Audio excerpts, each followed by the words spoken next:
जीवनहेतुना कण्ठे पद्मामि शुभगे त्वं जीव शरदः शतम्।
ভালোবাসা তো সবাই বলে যে ভালোবাসেছি, ভালো লেগেছে, তাই জন্য একসাথে আছি। ভালোবাসা বা ভালো লাগার উপরেও যেটা আছে না, সেটা হচ্ছে সম্মান। আজকে সমাজে একটা নারী একটা পুরুষকে সম্মান করছে, একটা পুরুষ একটা নারীকে করছে, এর থেকে বড় প্রাপ্ত একটা মানুষের কাছে একটা প্রাপ্তি আর কিছু হতে পারে বলে আমার মনে হয় না। আমি এই মানুষটার কাছে তাই একজন পুরুষ হয়ে নতজানু হতেও বা তার পা ছুঁতেও আমি দ্বিধাবোধ করিনি। এটা আমাদের পরম্পরা, এটা আমাদের সনাতন ধর্ম সব কিছু থেকে আমাদের শিখিয়েছে। এ আমার জীবনের লক্ষ্মী বা ওইসব কিছু আমি জানি না, স্ত্রী বা ওইসব নয়, কিন্তু এ আমার দেবী। নমস্কার। প্রথম গল্প হচ্ছে 5th মার্চ, যেদিন প্রথম দেখা হয়। সে নিজেও জানতো না, আমিও জানতাম না যে দেখা হবে। হঠাৎ করে যেদিন সামনাসামনি এলাম না, কেন জানি মনে হলো যে ওই দূরের যে মানুষটা এত কিলোমিটার দূরে দাঁড়িয়েছিল, আজ এই মানুষটা এ তো আমারই একটা অংশ। আমাদের ইন্ডিয়াতে একটা জায়গা আছে কুম্ভ মেলা, যেটা প্রায় 12 বছর পর পর হয়, এবং সেটা হচ্ছে পৃথিবীর সবথেকে বড় মিলনস্থল বা মেলা। আর সেই মেলাতে একে অপরের মানুষের সাথে হারিয়ে যায়। আমি যখন ওকে 5th March 2023 প্রথমবারের জন্য দেখি, মনে হয়েছিল এই আমার হারিয়ে যাওয়া কোনো বউ বা স্ত্রী, এর থেকে বেশি কিছু আমি জানি না। এবং যখন সেই ভাইবসটা বা টিউনিংটা ম্যাচ খেলো, মানুষটা আজ আমার নামের মেহেন্দিও করে ফেলেছে। ফেসবুকে আলাপ আমাদের, হ্যাঁ, ওই একটু পাতি লেখা টাকা লিখতেও ভাবছিলাম প্রফেশনাল লাইফ কিছুই নেই, হ্যাঁ, এই জন্য কথাবার্তা বলতাম না। পরে যখন আস্তে আস্তে কথাবার্তা হলো জানতে পারলাম সিরিয়াস, কিন্তু ওই পাইলট ওইসব আর কি। তারপরে কথা বলতে বলতে প্রেম টেম। এই যে গত 2-2.5 বছরের যে চেনা জানা, তার মধ্যে এই মানুষটা, সে আমি গুনে রেখেছি 72,001, 72,001 আজকেও আমি ঝগড়া করেছি। আর তার মধ্যে 8,964 বার আমি ব্লক করেছি। আমার অভিমান সত্তাটা প্রচণ্ড বেশি। আমি এই মানুষটাকে ব্লক করি। এই মানুষটা এখনো পর্যন্ত একবারও এবার আমি ব্লক block করেনি। করব। এবার তার ব্লক করার এবার পালা আমি হয়তো block চলে এসেছে করব। তার কাছে। ও আমাকে একটা কথা রাখতে বলেছিল। কথাটা ছিল যে আমাদের চট্টগ্রামে শিবরাত্রি আর হোলি বা দোল খুব বড় করে হয়, তো সেরকম একটা দিনে এসে আমার সাথে দেখা করতে হবে। আমি ওকে বলেছিলাম যে না, অফিসের ছোটো কাজ আছে, আমি আসতে পারবো না। হঠাৎ করে আমার মাথায় একটা প্ল্যান হয়, একটা সারপ্রাইজ দেবো।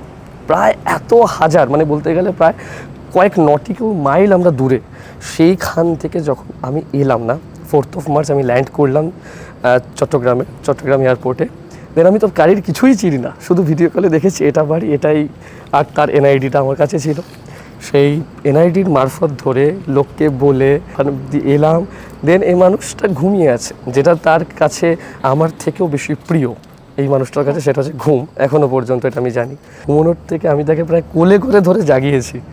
সে আমাকে দেখে মানে ভূত দেখার মতো অবাক হয়ে গেছে যে সত্যি এটা এই মানুষটা। ভালো লাগার মুহূর্ত সেটা এখনও পর্যন্ত একই আছে, আগেও একই ছিল, পরেও একই থাকবে। সেটা হচ্ছে চোখ।